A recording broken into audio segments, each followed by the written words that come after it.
Coming this fall from SJS Direct, Easting the Sands of Time.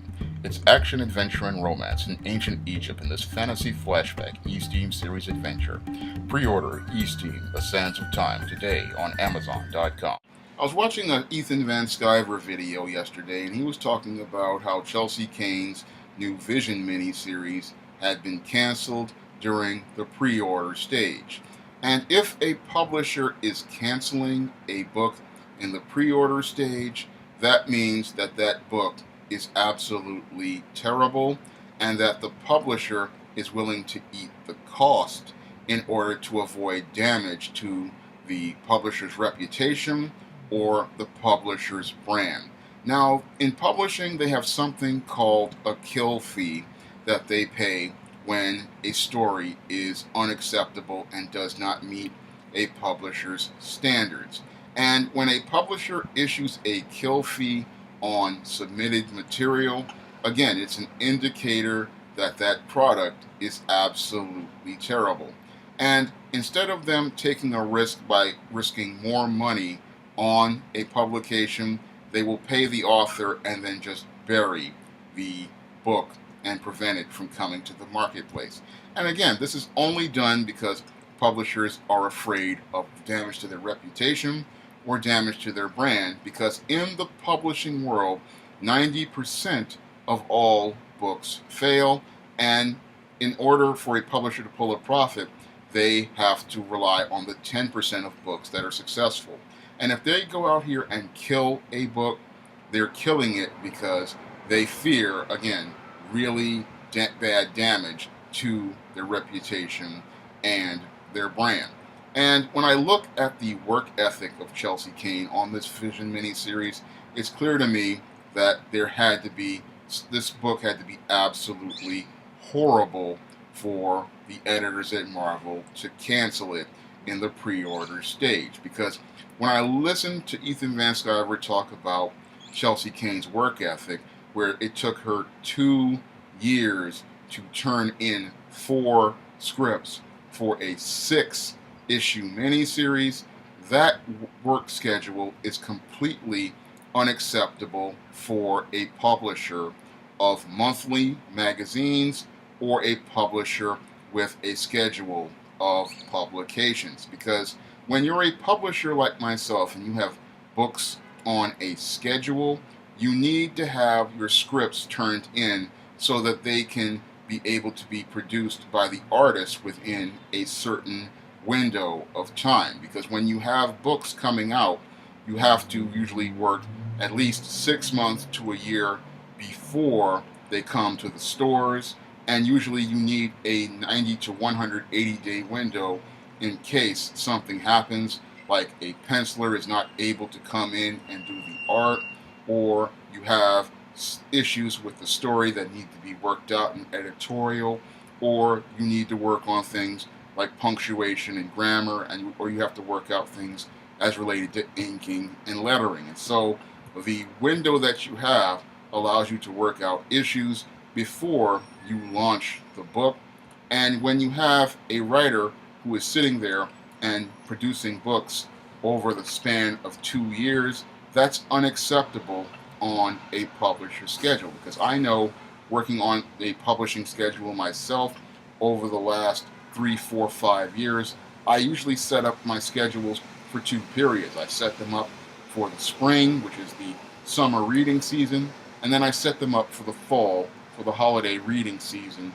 And usually I like to have my books laid out, formatted, ready, and uploaded to places like CreateSpace, which is now turning into Kindle Publishers, or e-reader platforms like Nook and Smashwords.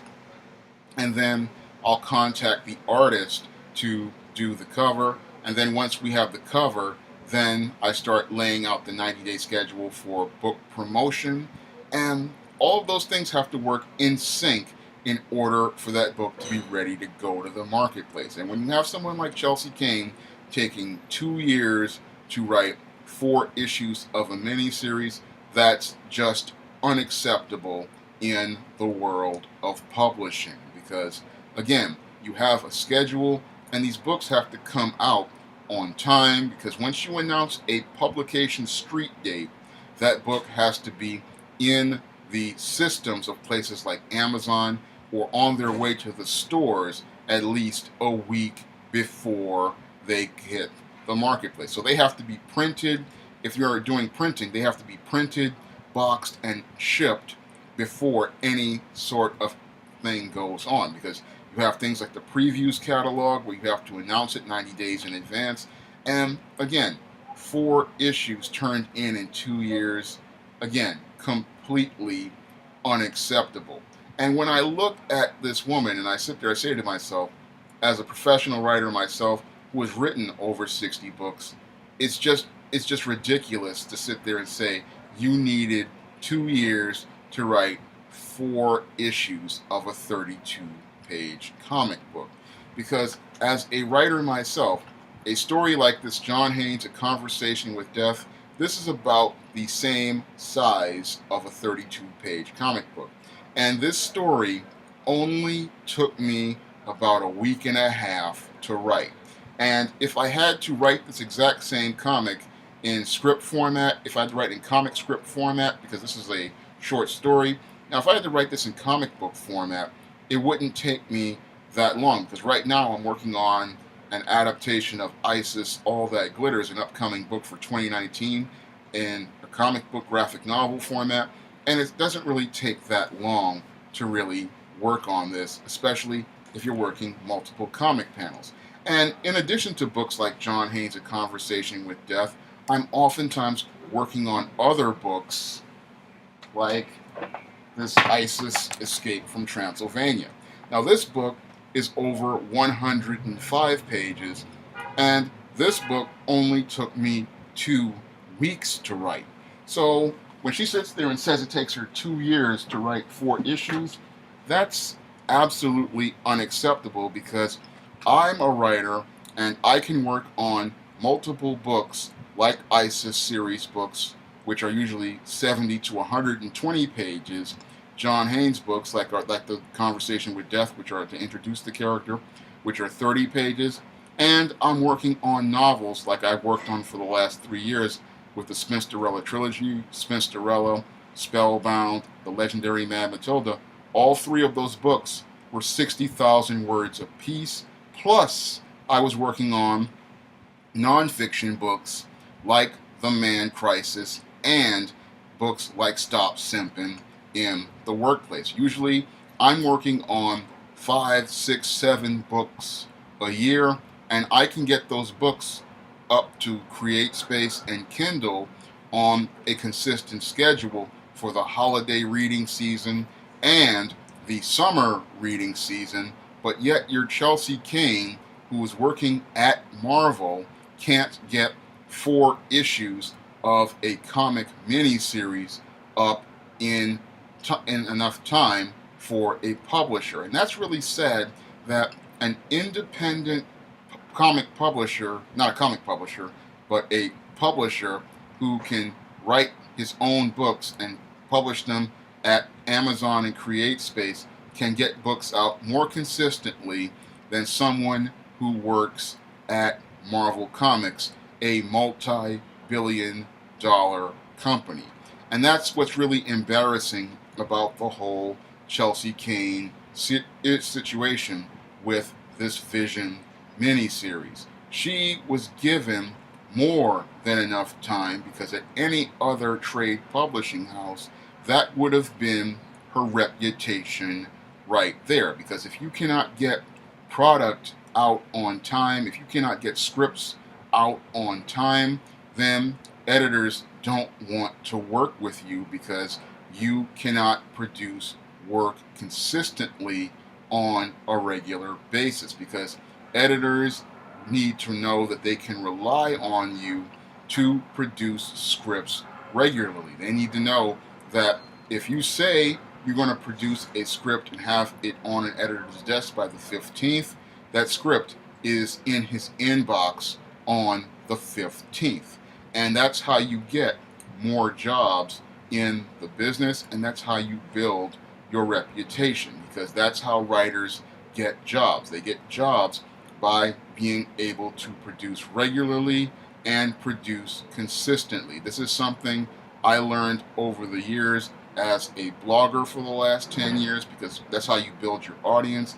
They know that on, like with my Shawn James Black Freelance Writer blog, they know that either a written blog is going to be coming on Monday, Wednesday, or Friday, or a video blog is going to be coming on those days if I have to have issues as related to editing books. But they know that either there's going to be a fresh blog there with a review or an article, or there's going to be some sort of content there on a consistent basis, and that's how you build your readership.